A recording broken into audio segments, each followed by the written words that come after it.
में बहुत से लोगों के घर में ये दिखाई पड़ता है। ये वनस्पति है हर सिंगार। प्रिय दर्शकों, ये कोई साधारण पौधा नहीं है, इसे चिरंजीवी पौधा कहा गया है। ये पौधा सुख, शांति और समृद्धि का प्रतीक है। आज इसका मैं ज्योतिषीय और पौराणिक दोनों ही इसके पीछे की क्या मान्यता है वो आपको बताने वाला हूं। प्रिय दर्शकों, हर सिंगार को भी, मैंने कहा हर सिंगार को भी पारिजात वृक्ष कहा गया है। पारिजात और भी कई पौधों को, फूल को कहा जाता है, लेकिन मूलतः इसे भी कहा जाता है जो स्वर्ग का दिव्य पौधा माना गया है। प्रिय दर्शकों, अगर इस हरसिंगार पौधे के पौराणिक महत्व को हम देखें तो जैसा मैंने कहा, इसे पारिजात कहा गया है जो समुद्र मंथन से उत्पन्न और भगवान विष्णु और मां लक्ष्मी को समर्पित है। इसे चिरंजीवी पौधा कहा गया है, जिसका अर्थ ही ऐसा है कि अनंत काल तक आपके जीवन में सकारात्मक ऊर्जा भरती रहे। प्रिय दर्शकों, हरसिंगार का यदि हम ज्योतिषीय महत्व देखें तो जिस घर में यह पौधा उपलब्ध है वहां मां लक्ष्मी और भगवान विष्णु का वास तो होता ही है। ये राहु, शनि और मंगल के दोष को शांत करता है, सुख शांति को बनाए रखता है और जन्म कुंडली में पंचम और नवम भाव को सक्रिय करता है, जो भाव संतान और भाग्य से जुड़ा हुआ है। प्रिय दर्शकों, आज मैं आपको बता दूं कि इस पौधे के कई विशेष उपाय शास्त्र में वर्णित हैं। जैसे दरिद्रता दूर करने के लिए हर शनिवार हर सिंगार के पौधे के नीचे यदि तिल तेल का दिया जलाया जाए और ओम नमो भगवते वासुदेवाय मंत्र का 108 बार जप किया जाए तो घर से अशांति, दुख, दरिद्रता का नाश होता है और घर में मां लक्ष्मी की विशेष कृपा होती है। यह प्रयोग दरिद्रता और नकारात्मक ऊर्जा को दूर कर घर में धन वृद्धि कराने वाला है।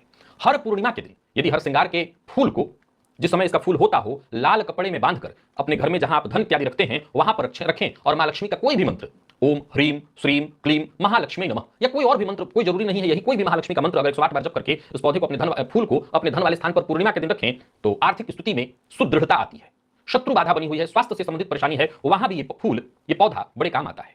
यदि आप किसी कोर्ट कचहरी से जूझ रहे हैं, परेशानी से जूझ रहे हैं, तो हर मंगलवार को हर श्रृंगार का पत्ता, 5 पत्ता आपको लेना है और शत्रु का मन में ध्यान करते हुए जो भी आपके शत्रु हैं उनके नाम से उन 5 पत्तों को एक एक करके जल में प्रवाहित करते रहिए। ओम हम हनुमते नमः, उस मंत्र का मन में जप करते हुए शत्रुओं से कोर्ट कचहरी के मामलों में रक्षा होती है, जीत मिलती है। स्वास्थ्य में यदि परेशानी है तो वैसे तो आयुर्वेद शास्त्र में इसकी बड़ी महिमा गाई गई है। हार्ट अटैक से लेकर के कई तरह के रोगों में ये आपके लिए लाभदायक है। इस पौधे के पत्ते का रस सुबह सुबह यदि खाली पेट पिया जाए तो हर तरह के जोड़ के दर्द से मुक्ति दिलाता है, इम्यूनिटी को बढ़ाने वाला, इसको बेहद लाभकारी माना गया है।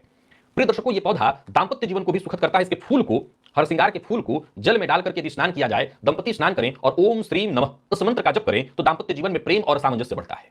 प्रिय दर्शकों, हर सिंगार के फूल को घर के मुख्य दरवाजे पर माले में गूंथ कर लटकाने से घर में सकारात्मक ऊर्जा का संचार होता है। इसके पत्ते को जल में डालकर के उसके जल को पूरे घर में छिड़कने से नकारात्मक ऊर्जा दूर होती है। अब यहां दो बातें खड़ी होती हैं। कुछ ऐसे भी दर्शक होंगे जो ये कहेंगे ये होता कैसा है, ये हमें दिखा दीजिए। 2024 की आखिरी कालाष्टमी तिथि पर महाकाल की नगरी में कराएं मां बगलामुखी और देवी प्रत्यंग। मैं स्क्रीन पर आपको दिखा देता हूं, देख रहे हैं आप, देख लीजिए। परंतु अगर कोई ऐसी चीज मैं कभी जानकारी दे रहा हूं तो आज के इस समय में जब मोबाइल आप अपने हाथ में लिए हुए हैं, अगर कहीं कई बार शॉर्ट वीडियो में मैं किसी ऐसी चीज का जिक्र कर देता हूं और आप कहते हैं कि होता कैसा है वो बता दीजिए। 1 मिनट के शॉर्ट वीडियो में इतना समय नहीं होता कि उन चीजों की मैं आपको जानकारी दे दूं, तो गूगल पर आप सर्च कर सकते हैं वो क्या चीज है। परंतु आपकी सुविधा के लिए मैंने स्क्रीन पर आपको इस पौधे को दिखा दिया है, आप देख लीजिए। गूगल पर भी इसको आप सर्च कर सकते हैं। ये पौधा बेहद श्रेष्ठ है। मैं समझता हूं कि आपके घर में हो सकता है, बहुत से लोगों के घर में होता है। इसके फूल, इसके जो फूल हैं बड़े छोटे छोटे सफेद से होते हैं, नीचे लाल लाल इसका डंठल उसकी होती है। तो ये हर घर में मिल जाए, बहुत से घरों में मिल जाए और है तो इसका आनंद लीजिए, बड़े काम की चीज। अब आगे सुनिए। अब सवाल उठता है कि वनस्पति है, याद रखिएगा, और वनस्पति केवल घर में है, घर में तो सब कुछ है, भगवान तो कण में है, कहां सबको मिल रहे हैं, इसका लाभ उठाना होगा। अब सवाल उठता है कि जिनके यहाँ पहले से लगा हुआ है उनको मैं लगाने की सलाह तो नहीं देता, लेकिन अगर आप अभी तक आपके पास नहीं है तो आप इसको लगाइए। कब लगाइए? तो इस पौधे को शुक्रवार के दिन या पूर्णिमा के दिन लगाना अत्यंत शुभ है। और ऊपर से यदि नक्षत्र जैसे पुष्य नक्षत्र इत्यादि आता है, रवि पुष्य, गुरु पुष्य, उसमें भी लगाना। सोना खरीदने से ज्यादा फायदा इस पौधे को लगाना आपको हो जाएगा। और गुरु पुष्य अगर हो तो या रवि पुष्य हो तो, अरे रवि पुष्य में तो वनस्पति तंत्र का ही विशेष कार्य होता है। गुरु पुष्य में भी आप ये लगाइए। कब लगाइए? तो सुबह सुबह सूर्योदय से 5 से 7 के बीच। शाम को लगाना चाहते हैं तो सूर्यास्त से पहले। इससे इस पौधे की जो ऊर्जा है, सकारात्मक ऊर्जा और बढ़ेगी। इस समय पर लगाया हर सिंगार का पौधा तेजी से बढ़ता भी है और घर में धन धान्य की वृद्धि करता है। अब आप कुछ ऐसे लोग होंगे जो कहेंगे मेरे घर में लगा हुआ है, मेरे घर में तो कोई धन की वृद्धि नहीं हो रही। अभी तक आप इसके बारे में इसकी जानकारी रखते थे? आपके घर के बगल में तो शिव मंदिर भी है, आप जाते हैं वहां पर, आप मंदिर की साफ सफाई करते हैं, वो श्रद्धा आपने कभी उत्पन्न किया? आप इस पौधे को उस श्रद्धा के दृष्टिकोण से देखिए। मैंने कहा यह चिरंजीवी पौधा कहा गया है। अब सवाल उठता है कहां लगाएं? सही स्थान इसके लिए देव वृक्ष के रूप में है। फलतः इसको घर के ईशान कोण में जगह देना, यानी उत्तर पूर्व के कोने में, ईशान कोण में ही इसको जगह देना होगा। इससे सकारात्मक ऊर्जा और आध्यात्मिक उन्नति उस घर में रह रहे लोगों की होगी। किसके हाथ लगवाएं, ये और ज्यादा मायने का विषय है। किसके हाथ लगवाएं? सबसे श्रेष्ठ तो ये कहा गया है इसके लिए कि अगर कोई गुरुतुल्य व्यक्ति आपके घर में, आपके पास हो, आपके पंडित जी हो, पुरोहित जी हो, तो उनके हाथ स्पर्श करा करके लगवा दीजिए। ये वैसे ही जैसे मूर्ति की स्थापना कराना, और नहीं तो घर के मुखिया, घर की कोई बड़ी पुरुष या बड़ी महिला उसको लगा सकते हैं।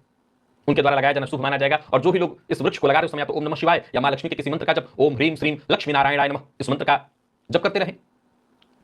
प्रिय दर्शकों, इस पौधे की जड़ में नियमित रूप से गुरुवार के दिन या शुक्रवार के दिन कोई पवित्र गंगा जल इत्यादि और उसमें दूध मिलाकर अर्पित करते रहा जाए, विशेष करके शुक्रवार के दिन किया जाए, पौधे के नीचे घी का दिया जलाया जाए, हर पूर्णिमा के दिन इस पौधे की विशेष पूजा की जाए, घी का दिया जला करके इस पौधे के नीचे बैठ करके ओम नमो भगवते वासुदेवाय मंत्र का जप किया जाए, तो उस घर में सुख शांति समृद्धि बनी रहती है। मैं पुनः दोहरा दूं कि मैंने आज जिस वनस्पति की चर्चा की है, बहुत से लोगों के घर में होगा, बहुत से लोगों ने इस वनस्पति को देखा है, जाना है। उसके फूल आमतौर पर छोटे छोटे फूल जमीन पर गिरे दिखाई पड़ते हैं, लेकिन क्या आप आज से पहले इस वनस्पति के बारे में ये जानते थे? मेरी सलाह एक और है। मान लीजिए आपके घर में पहले से ही है, अगर ईशान कोण में है, तब तो आपको चिंता करने की आवश्यकता नहीं। आप उस देव वृक्ष की आराधना शुरू करिए और जिस विधि से मैंने बताई, जो जो चीजें कही है, आप अपनी जरूरत के हिसाब से उसका लाभ उठाइए। अगर मान लीजिए कि आपके घर में है पर गलत जगह में है, अब जो है उसको हटाने की सलाह तो देने से रहा मैं, पर अगर आप चाहें तो उसी में से एक और लेकर के और ईशान कोण में, चाहे छोटे से गमले में ही आपको लगाना पड़े, ईशान कोण में लगाइए और इस वृक्ष की पूजा एक तरह से समझ लीजिए कि साक्षात देव वृक्ष है, आराधना करिए। एक और पॉइंट यहां खड़ा हो जाता है, बहुत से ऐसे लोग होंगे जो कहेंगे कि शास्त्री जी कभी बिल्लू की पूजा कराते हैं, हालांकि बिल्लू की जो लोग कर रहे हैं उनका जीवन बनता जा रहा है। बहुत से लोग, अब तो मेरे पास इसके इतने प्रमाण उपलब्ध हैं कि वो लोग खड़े हो जाएंगे बोलने के लिए कि हाँ, हमारे जीवन में उसको करने से परिवर्तन आ गया है।